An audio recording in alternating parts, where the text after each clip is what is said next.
So hello everyone, welcome to my channel Rodi's The Legal World. So today we are covering a quick summary revision of the chapter liquidation of corporate person. Now let's understand liquidation of corporate person. Firstly, किस पे applicable है. This video can be watched by CS professional, second module student, third module student, and the CA students and CMA student if they have their in course. I'm not sure about that. But these students can definitely watch it. Also the CS executive students can watch it. All right. So firstly we'll see कि liquidation of corporate person में कौन से sections सबको पढ़ने हैं. So we are going to cover section 33 to 54 in this chapter. And rules लगने वाला है IBBI का liquidation process regulation 2016.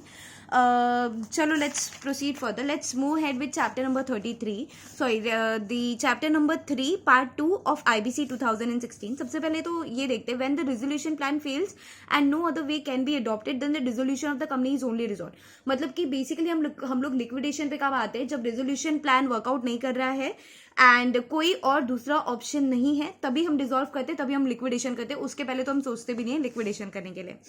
Then we have got here the Honorable Supreme Court in the matter of Swiss Ribbons Private Limited and another versus Union of India and others observed that what is interesting to note is that the preamble does not in any manner refer to liquidation, which is only availed of as a last resort if there is either no resolution plan or the resolution plans submitted are not up to the mark. Even in liquidation, the liquidator can sell the business of the corporate debtor as a going concern.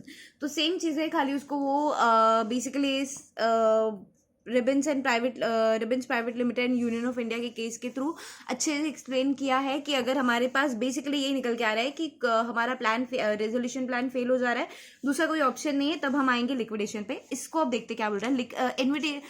Initiation of liquidation ये आता है अपना section number 33 में. Initiation of liquidation कब होता है? जब adjudicating authority जो है वो लिक्विडेशन ऑर्डर देगी, अगर उसको if doesn't receive the resolution plan, मतलब एडजुडिकेटिंग अथॉरिटी जो है वो लिक्विडेशन ऑर्डर देगी अगर उसको रेजोल्यूशन प्लान जो है वो नहीं मिला. कब नहीं मिला? बिफोर एक्सपायरी ऑफ मतलब जो इंसॉल्वेंसी रेजोल्यूशन प्लान था उसका अभी तक एक्सपायरी नहीं हुआ है, मतलब अभी तक उसका पीरियड खत्म नहीं हुआ है उस प्रोसेस को करने के लिए. तो बिफोर एक्सपायरी भी कर सकती है, आफ्टर एक्सपायरी तो कर ही सकती है, तो बिफोर एक्सपायरी भी कर सकते हैं. This was the case. तो सबसे पहले क्या बोला कि एडजुडिकेटिंग अथॉरिटी जो है वो लिक्विडेशन ऑर्डर दे सकती है अगर उसको रेजोल्यूशन प्लान नहीं मिला बिफोर एक्सपायरी या फिर after expiry of insolvency resolution plan. Second 33(1) का ये ए था. बी क्या बोल रहा है कि जो एडजुडिकेटिंग अथॉरिटी है वो रिजेक्ट भी कर सकती है प्लान को, ऑफकोर्स कर सकती है. फिर है क्या क्या ऑर्डर देगी, मतलब रेजोल्यूशन प्लान एक बार उसको नहीं मिला या फिर उसने रिजेक्ट कर दिया तो वो क्या ऑर्डर देगी. एक ऑर्डर देगी कि भाई तू लिक्विडेट हो जा, कॉर्पोरेट डेटा को बोलेगी तू लिक्विडेट हो जा उस मैनर में जिस मैनर में चैप्टर बोलेगा, और साथ ही साथ वो पब्लिक अनाउंसमेंट देगी stating that the corporate debtor is in liquidation. की पब्लिक अनाउंसमेंट उसको देना पड़ेगा ना कि कॉर्पोरेट डेटा अभी लिक्विडेशन में है, जिसके क्लेम में आ जाओ. तो वो सारी चीजें require such order to be send to the authority with the corporate debtor is registered. Corporate debtor जिस भी अथॉरिटी के साथ रजिस्टर्ड है, so it is the duty of the adjudicating authority to send the liquidation order to all such authority with which the corporate data is registered. Understood? So these three things has to be done by what? The adjudicating authority. Then the next is कि resolution professional जो है during CIRP but before resolution plan, मतलब CIRP चालू हो गया, CIRP चालू होता है तभी तो लिक्विडेटर अपॉइंट होता है एंड तब वो जाके प्लान रेजोल्यूशन प्लान बनाता है. तो मतलब CIRP चालू हो गया बट लिक्विडेटर अभी तक अपॉइंट भी हो चुका है लिक्विडेटर, लेकिन उसने अभी तक रेजोल्यूशन प्लान नहीं बनाया है. और रेजोल्यूशन प्रोफेशनल को मेजॉरिटी वोट मिल रहा है कमिटी ऑफ क्रेडिटर्स से 66% का, तो वो एडजुडिकेटिंग अथॉरिटी के पास जाएगी और बोलेगी लिक्विडेट कर दो. और देखो फिर एक्सप्लेनेशन दिया. For the purpose of this subsection it is hereby declared that the committee of creditors may take the decision to liquidate the corporate debtor any time after its constitution under section 21 and before the confirmation of the resolution plan including at any time before the preparation of the information memorandum. मतलब ये बोलने की कोशिश कर रहा है कि COC के पास इतनी पावर है लिक्विडेट कराने की कि ये लोग रेजोल्यूशन प्लान अभी तक बना भी नहीं है, सीओसी फॉर्म हो चुकी है, उनके फॉर्म उनके बाद रेजोल्यूशन प्लान अभी तक बना भी नहीं है, उसके पहले भी ये लोग अगर 66% से मेजोरिटी लेके आ रहे हैं तो ये लोग लिक्विडेट करने के लिए एप्लीकेशन दे सकते हैं। Then we have got here कि एडजुडिकेटिंग अथॉरिटी जो है उसने अप्रूव कर दिया resolution plan, let's say resolution plan दिया तो रेजोल्यूशन प्रोफेशनल ने, अब जो है कॉर्पोरेट डेटर कॉन्ट्रावीन कर रहा है रेजोल्यूशन प्लान को, तो एनी पर्सन जो अग्रीव्ड है उस कॉन्ट्रावेंशन से, अब मैं आपको बताती हूँ बेसिकली जो रेजोल्यूशन प्लान है, जो अपना रेजोल्यूशन प्रोफेशनल है उसने रेजोल्यूशन प्लान बनाया, एडजुडिकेटिंग अथॉरिटी ने उस प्लान को अप्रूव कर दिया। अब ये जो रेजोल्यूशन प्लान है कॉर्पोरेट डेटा इसको फॉलो नहीं कर रहा है, और जो अलग पर्सन दूसरा पर्सन है वो देख रहा है कि भाई कब पैसा मिलेगा कब मिलेगा, वो पूरा फॉलो अप कर रहा है, वो देख रहा है भाई सीडी तो बड़ा शाना है, ये तो फॉलो ही नहीं कर रहा है रेजोल्यूशन प्लान को, मैं तो भाई अफेक्टेड हूँ उससे। तो अब any person who is aggrieved by such contravention by CD who has to be other than corporate debtor of course liquidation के लिए एप्लीकेशन देगा एडजुडिकेटिंग अथॉरिटी को। अब जो एप्लीकेशन मिला है एडजुडिकेटिंग अथॉरिटी को, अगर उसको डीम फिट लगता है तो वो पास कर देगी लिक्विडेशन ऑर्डर, खत्म। लिक्विडेशन ऑर्डर एक बार पास हो गया तो सीडी ना तो सू कर सकता है किसी को, ना उसको कोई सू कर सकता है। लिक्विडेशन लेकिन लिक्विडेटर जो है on behalf of CD can sue, okay.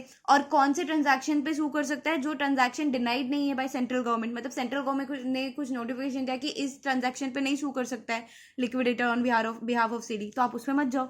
फिर है 33(7) which says that the order of liquidation under this section shall be deemed to be a notice of discharge of the to the officers, employees and other workmen of corporate debtor, except when the business of corporate debtor is continued during the liquidation process by the liquidator।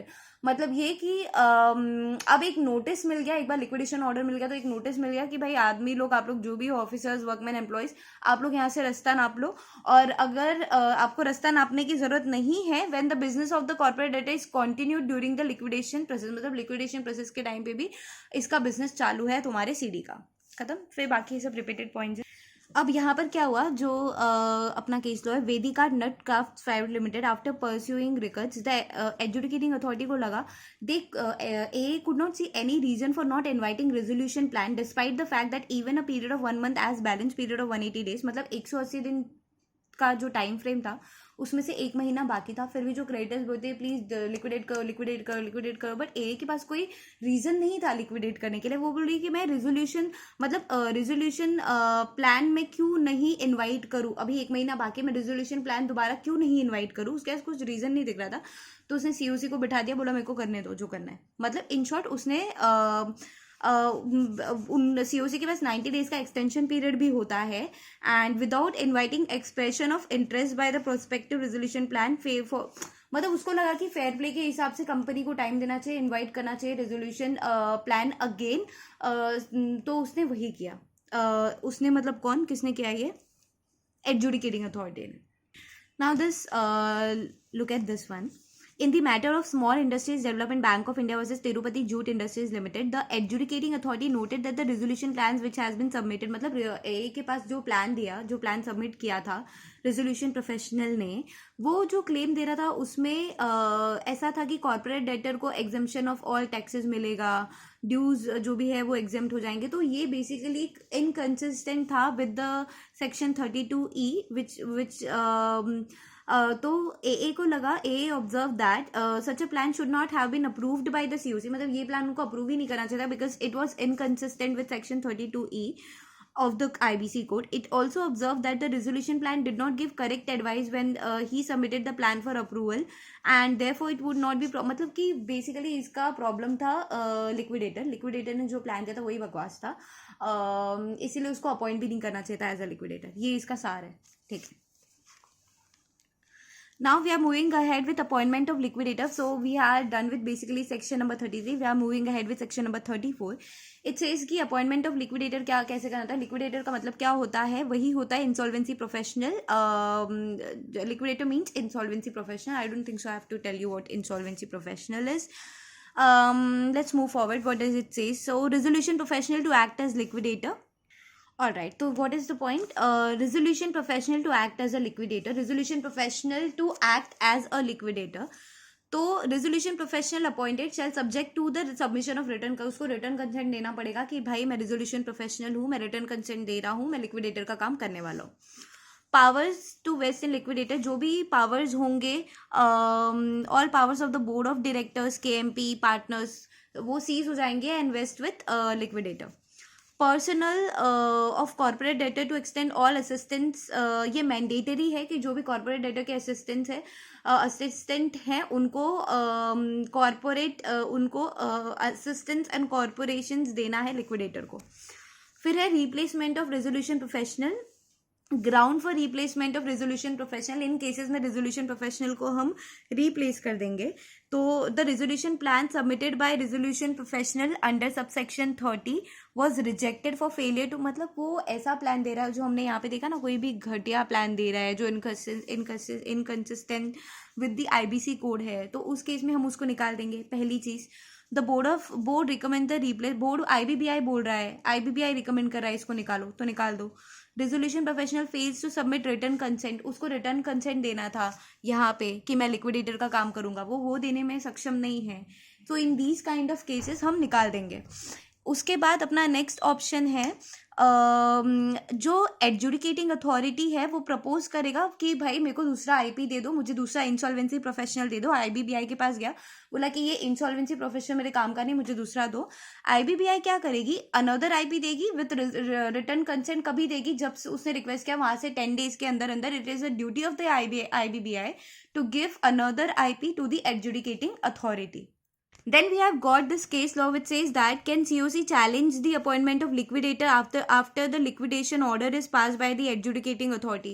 एक बार liquidation order pass कर दिया है, सारे plans देखने के बाद, सब resolution plan हो गया, देख लिया, अप्लाई करके भी देख लिया, कुछ वर्कआउट नहीं कर रहा है और लिक्विडेशन प्रोसेस चालू नहीं हो गया. लिक्विडेशन प्रोसेस स्टार्ट बोल रहा है क्या, लिक्विडेशन प्रोसेस नहीं, लिक्विडेशन ऑर्डर दे दिया. Liquidation process is another thing and liquidation order is another thing. तो लिक्विडेशन ऑर्डर पास कर चुका है कौन, एडजुडिकेटिंग अथॉरिटी. तो COC has no role to play in that and cannot, मतलब 100% भी वोट दे दे तभी भी वो लिक्विडेशन ऑर्डर को स्टॉप नहीं कर सकते, चैलेंज नहीं कर सकती है. लेट्स सी क्या लिखा है. So in the case of Punjab National Bank versus Mr. Kiran Shah liquidator, NCLAT held that after the liquidation order, the COC has no role to play, that they are simply claimants whose matters are to be determined by the liquidator, hence cannot move on application for his removal. अब क्या निकालेगी, मतलब अब हो चुका है ना, liquidation order दे दिया है, तो अब लिक्विडेशन ऑर्डर दे दिया है मतलब उसके बाद RP जो है, फिर लिक्विडेशन ऑर्डर एक बार पास कर चुका है तो एसेट्स को बेचेगी. तो अब आप RP को क्यों चेंज करने पे, तो लो अब RP चेंज नहीं होने वाला, COC से तो नहीं होने वाला. यहाँ पे देखते हैं. The matter of replacing the resolution professional was considered by the national NCLAT in the matter of Devendra Padmachand Jain versus State Bank of India. This case dealt with an appeal by the then RP, ठीक है जो भी है, Hyderabad, removing him and appointing, मतलब ये matter NCLAT ने किया था किस केस में, ये वाला नहीं है, ये तो अलग ही है पूरा. The NCLAT held that apart from the committee of creditors, the NCLAT is also empowered to remove the RP, but it should not be for reasons of the manner provided under the relevant section. In this case, RP had failed to properly, मतलब RP ढंग से काम नहीं कर रहा है, inconsistent with the proper code of the IBC है. In that case committee of creditors तो निकाल ही सकते हैं RP को, बट ये भी निकाल सकता है कौन, NCLAT भी निकाल सकता है. ये NCLAT का ऑर्डर था, दैट्स इट. यहाँ पे एक और चीज दी गई है कि fees for the conduct of the liquidation proceedings under subsection 8 shall be paid to the liquidator from the proceeds of the liquidation estate under section 53. तो ये हम देखेंगे लिक्विडेशन एस्टेट क्या होता है, लेकिन लिक्विडेशन एस्टेट का प्रपोर्शन ले सकती है, जो भी फीस है वो इस बाकी लोगों को मिलने से पहले सबसे पहले लिक्विडेटर को मिलती है. क्लियर. अब यहाँ पे सेक्शन 35 में ड्यूटीज ऑफ लिक्विडेटर दिया है, ये सारा ड्यूटीज ऑफ लिक्विडेटर है. I don't think so I should go head and tell you guys कि क्या ड्यूटी है, वो सेल्फ एक्सप्लेनेटरी है, सेल्फ रीडेबल है. 35(2) में क्या बोलने की कोशिश कर रहा है 35(2) में ये बोलने की कोशिश कर रहा है, जो लिक्विडेटर है वो कंसल्ट करेगा कंसर्न स्टेक होल्डर को, मतलब कि liquidator has an authority to consult the concern stakeholder, जो भी क्रेडिटर्स है तो उसको इतना अथॉरिटी तो है, वो कंसल्ट कर सकता है, लेकिन उसको मेक श्योर करना पड़ेगा कि जो भी उसने कंसल्ट किया है ही has to send made available the records of such consultation to other stakeholder, and consult liquidator पे बाइंडिंग नहीं है, वो सिर्फ कंसल्ट कर रहा है कि ऐसा चलेगा क्या, कंसल्ट करना is another thing. So we are done with 34 and section 35, which is this one. In the next video, we will proceed further with section which is 35, liquidation estate, and we gonna cover, यहाँ तक पूरा cover करेंगे. Powers of liquidator to access information, we gonna cover this one. Consolidation of claim, we gonna cover this one as well. Verification of claim, ये सारे pointers next video में लेते हैं. यहाँ तक के प्रेफरेंशियल ट्रांजैक्शन जो है वो थर्ड पार्ट में आएगा. ऑर्डर्स ये वाला, ये सब बाकी जो रिमेनिंग है ये थर्ड पार्ट में जाएगा, और may be it can be of 4 part. तो बेसिकली सेकेंड पार्ट में तो प्रेफरेंशियल ऑर्डर के पहले पहले तक आएगा. I hope you're liking the video. I hope you are really being beneficial of this video. Please comment, subscribe to my channel, and spread this informative video to other people as well, so that they can get benefited out of it. If you like it, then like it, and comment. No, not really comment, but subscribe to my channel. Thank you, everyone. I'm sorry, everyone.